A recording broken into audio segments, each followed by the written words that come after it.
Hi అండి. Welcome to our channel. ఈరోజు వీడియోలో నేను ఒక చక్కటి ముగ్గును అపార్ట్మెంట్స్ లాంటి చిన్న ప్లేసెస్‌లో వేసుకోవటానికి ఈజీగా ఉండే ముగ్గును వేసి చూయించాను. చాలా బావుంటుంది ఈ ముగ్గు. వీడియో చివరి వరకు చూసి మీకు కనుక నచ్చినట్లయితే మీరు కూడా మీ వాకిట్లో వేసి ట్రై చేయండి ఈ ముగ్గుని. ఈ ముగ్గు కనుక మీకు నచ్చినట్లయితే వీడియోని లైక్ చేయడం మర్చిపోకండి. ఎవరైనా మన ఛానల్ని ఫస్ట్ టైం చూస్తూ సబ్స్క్రైబ్ చేసుకోకపోతే కనుక సబ్స్క్రైబ్ చేసి పక్కనే ఉన్న బెల్ ఐకాన్ని ప్రెస్ చేయండి. నేను కొత్త వీడియోస్ పెట్టిన వెంటనే మీకు నోటిఫికేషన్ వస్తుంది.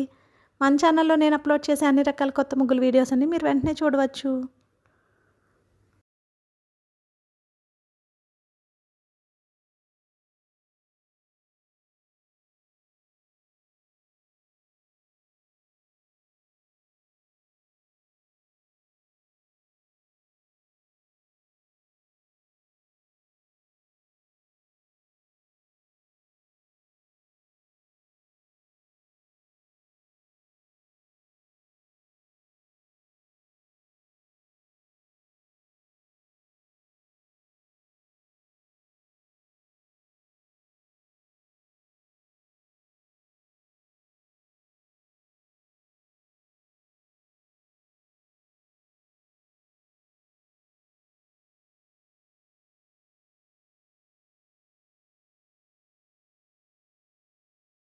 ఈ ముగ్గు కనుక మీకు నచ్చినట్లయితే వీడియోని లైక్ చేయడం మర్చిపోకండి. అలాగే యూజ్ ఉన్న వారికి వీడియోని షేర్ చేయండి. మన ఛానల్ని సబ్స్క్రైబ్ చేసుకోండి. Thank you for watching our channel.